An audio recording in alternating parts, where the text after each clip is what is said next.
Okay, let's just be real for a second. We've all had that moment recently. Right. It's, 4 p.m. on a Tuesday. You're staring at some huge, daunting task, maybe a complex email, a coding problem, or just trying to organize a chaotic schedule. And the brain fog is just thick.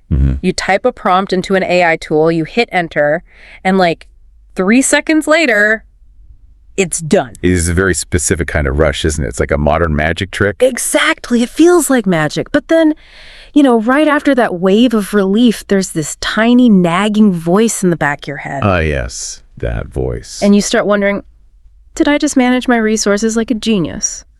Or did I just cheat?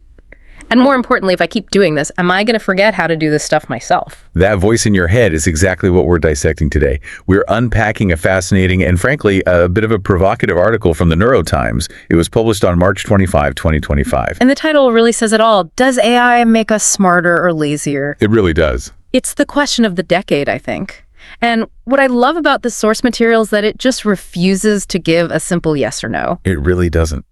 And that's because the answer isn't simple. We're looking at a deep psychological paradox here. Right. On one side, you've got this incredible empowerment AI as a cognitive expander. Yeah. And then on the other side, you have the risk of genuine dependence. Right. So the mission for this deep dive is to get past the tech hype and look at the brains behind the screens. Our brains. Yeah. We're going to explore this conflict between the empowerment high and what the researchers are calling the cognitive offloading trap. We're really going to dig into the neurology of it. Not just is it good or bad, but, literally, how does using these tools rewire the way we see our own intelligence? So let's start with the good news. Let's talk about that empowerment high. I love this concept. It's a great phrase. The source material describes it as this feeling of being cognitively enhanced. And it's not just about speed, right? It's not just, I did this faster. No, not at all. It's about how using tools like ChatGPT or DLAE actually changes the way you perceive yourself. How so? Well, the research highlighted in the NeuroTimes points out that AI actively enhances a user's perception of their own intelligence.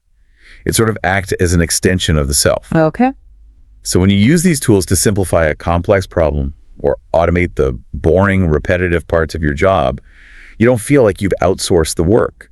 You feel like you yourself have become more capable. It's like putting on an Iron Man suit. You're still you inside, but suddenly you can fly. That's a great analogy. And this isn't just anecdotal. The article cites a really pivotal study by Carter and such from back in 2019 about AI-assisted creativity. This was the part that surprised me. I mean, I usually think of AI as killing creativity. People do. The argument that it just produces generic robot art or corporate speak. But this study found the opposite. In a way, yeah. Carter and such found that when people use AI assistants, it lets them iterate on ideas much more efficiently. It acts as a catalyst. Okay. Because the AI can handle let's call it the technical execution, say generating an image or drafting a paragraph structure, the human user can then focus entirely on the conceptual side. So it lowers the barrier to entry. Drastically. Yeah. The source mentions that platforms like DLA allow people who might lack technical skills like advanced drawing or formal writing techniques to produce really high-quality work. So you can get the idea out of your head and into the world without getting stuck on the mechanics of how to do it. Precisely. Which explains that, you feel powerful because that gap between I have an idea and I have a finished product just collapsed. It really democratizes high-level output. Exactly. You're no longer limited by your manual dexterity or your rote memorization of grammar rules. Suddenly, the quality of your output is defined by the quality of your ideas, not just your technical training. Okay, that sounds amazing. If we stop the deep dive right here, everyone would go home happy. Right, but we can't. But we have to flip the coin, because if the suit is doing all the flying, what happens to our muscles? And that is the pivot to the danger zone. The article brings up this concept of cognitive offloading, which I have to say sounds a bit like corporate speak for I'm too tired to think, you do it. Well, it is a formal psychological term, and it's absolutely crucial to understanding what's happening to us.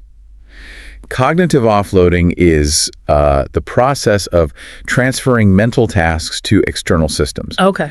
To reduce the cognitive load on your brain. Now, we've always done this to some extent. Writing a grocery list is offloading your memory to paper. Sure. I don't memorize my calendar. I offload it to my phone. Exactly. But the scale and the sheer immediacy of AI make it different. The source points to a seminal study from 2011, Sparrow, Liu, and Wegner. The Google effect, I remember hearing about this. This is the idea that the internet is basically destroying our memory. It's a little more nuanced than destroying. The study found that people are far less likely to retain information if they believe that information is easily accessible later. So if your brain knows, you can just ask an AI in 2 seconds. It essentially decides, well, there's no need to spend energy encoding this into long-term memory. It's efficient. It's like our brains are these little managers. Why store the file in the office when it's in the cloud? Right. But the article contrasts this with the pre-internet era, which I think is a really helpful contrast. Before we had instant access to everything in our pockets, memorization and logical reasoning were required mental exercises. You had to hold facts in your head to connect them to other facts. And that's the key part, isn't it? The connection. That's it. You have to connect the dots yourself. Precisely. That process of holding and connecting is what we call deep thinking. And this gets into a concept called transactive memory systems. Transactive memory. Okay, break that down for us. So usually a transactive memory system is what we have with other people. Like in a marriage, one person might always remember the birthdays, and the other person always remembers when the car needs service. You split the load. Right. You don't need to know everything because you know who knows it. But now we're forming that same relationship with algorithms. Oh. We're treating the AI as a partner in our transactive memory. Yeah. We're saying, I don't need to know how to structure this essay because the AI knows how. And now we see these symbols of offloading everywhere. I mean, the article lists a few that hit a little too close to home for me. I think for all of us. Like instinctively Googling a historical fact instead of just trying to recall it for like 10 seconds. Or using an AI calculator for simple math that you're perfectly capable of doing. Or, and this is the big one for creative work, relying on AI for brainstorming ideas before you've even tried to think of one yourself. That's the critical one. And the consequence, as the article notes, is that over time, relying on these external aids can weaken the neurological pathways that are required for deep thinking. So it's the use it or lose it principle. Effectively, yes. If you never have to struggle through that initial phase of confusion to solve a problem, you lose the ability to navigate that confusion. You become dependent. You become dependent on the machine to bridge the gap for you. And if you empty the warehouse of your mind, because you're storing everything in the cloud, you lose the raw materials needed for insight. You can't connect two ideas if they aren't even in your head to begin with. That is a terrifying thought, and it leads us right into the emotional side of this, because it's not just about memory, it's how we feel about our work. The article talks about automation guilt. This is a fascinating psychological phenomenon. It's that conflicted feeling of taking a shortcut for something that you know should require effort. It's that imposter syndrome feeling. Absolutely. The article mentions writers and artists specifically here. If I use AI to generate a draft or to fix my tone, is it really mine? And that questioning of ownership, that leads to a crisis of what we call self-efficacy. Self-efficacy. Okay, what's that? Self-efficacy is your belief in your own ability to achieve a goal. It's your confidence in your own competence. So if the AI does the heavy lifting, your belief in your ability to do it starts to diminish. You start to think, the AI wrote a great report, not I wrote a great report. And that just spirals, doesn't it? It does. The expert warning here is about learned helplessness. This is a state where if we always use the crutch, we eventually feel genuinely incapable of performing the task without it. It's not just that we are lazy. It's that we start to believe we can't do it alone. That's terrifying. It's like forgetting how to walk because you took a taxi everywhere. However, we do have to present the counter-argument from the text. Of course. There are professionals who argue that this guilt is misplaced. They view AI as just the next evolutionary step. Right, the calculator argument. Exactly. When calculators became common, people worried students would forget how to do math. And did they? Well, few of us do long division by hand anymore, but we use math to solve much more complex problems now. The argument is that AI is just like spell check replacing the dictionary. It all depends on how it's used. So, is it a tool to get you to a higher level of work or a crutch to avoid working at all? That's the question. The tool is neutral, but our relationship with it is complicated. And speaking of complicated relationships, let's talk about trust. Because this section of the article really twisted my brain a bit. It calls it the paradox of trust. It is a perplexing paradox, for sure. The research shows that we simultaneously trust machines too much and not enough. Okay, unpack that. How can we do both? Well, let's start with algorithm appreciation. This is a concept from a 2019 study. It shows that people often prefer AI judgments over human judgments for data-heavy tasks. Like stock market predictions or language translation. Correct, or just processing vast amounts of data.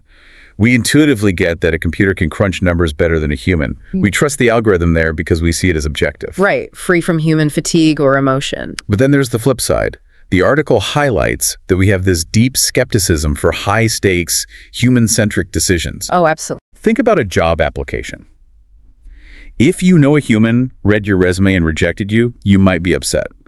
But if you know an AI scanner rejected you. Oh, I'm furious. I assume it's broken or it missed the nuance or it's biased against my font choice or something. Exactly. We see it in medicine too. Patients often doubt an AI diagnosis compared to a doctor's word, even if the AI is statistically more accurate for that specific thing. We just question it constantly. We do. So the tension is, we want to delegate the work because we're lazy or, efficient, but we struggle to accept the absence of human reasoning behind the decisions. We want robot speed, but human soul. That is the core struggle. We are trying to figure out where that line is. Where is human oversight indispensable, and where is it just slowing us down? So what does this all mean for us? We've got the empowerment high, the risk of our brains turning to mush, we're conflicted about trust. The article does end with some solutions. Yes, a sort of work-in-progress digital self. These are practical strategies to make sure you use the tool without becoming the tool. And the first one seems obvious, but I think we forget it. Aid, not replacement. Treat AI as a second opinion. That's the mindset shift. Don't let it be the definitive answer. Okay. Treat the AI like a very fast, very eager, but occasionally hallucinating intern.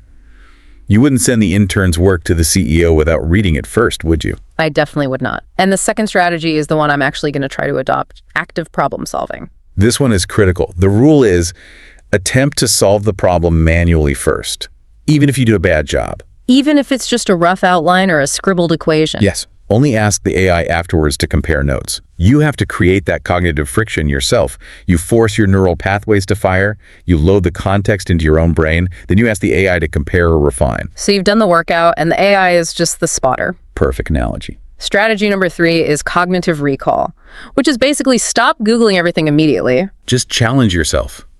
When you can't remember that actor's name or that date, just sit with the discomfort for a minute. Try to retrieve it.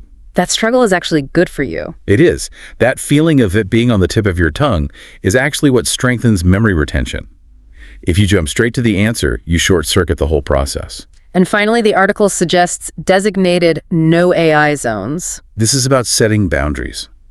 You should have specific creative or analytical tasks in your life where AI is just forbidden. Maybe it's your journal, maybe it's the first draft of your monthly report. Just to prove you still can. To preserve independent thinking skills.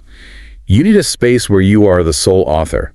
If you don't have a space where you practice unassisted thinking, you will eventually lose the confidence to think unassisted. It's like having a no phone in the bedroom rule, but for your brain. It's all about being intentional. So if we zoom out, the article basically concludes that AI can make us smarter by giving us efficiency, acting as a catalyst, or R. It can make us lazier by weakening our memory and creating learned helplessness. And the difference isn't in the technology. The software is the same for everyone. The difference is the intention of the user. Are you using it to extend your reach or to avoid the walk? That leads us to the final thought I want to leave everyone with. The source material talks about this idea of the digital self. And it asks, if we outsource our thinking, our memory, and our creativity, at what point do we stop being the authors of our own lives? It really raises the question of agency. Efficiency is great, but agency, the ability to act and think for yourself, to struggle with a problem and overcome it, that's what makes us human. Yeah. We have to be careful not to optimize our own humanity out of the equation. So here is a challenge for you today. Pick one task, just one, that you would normally offload to an algorithm. Maybe it's writing an email, choosing a restaurant, solving a problem at work. Anything. Do it manually, do it the hard way, just to prove to yourself that the machinery up in your head still works. It might be harder, but it'll definitely be yours. Thanks for diving in with us. We'll see you on the next one.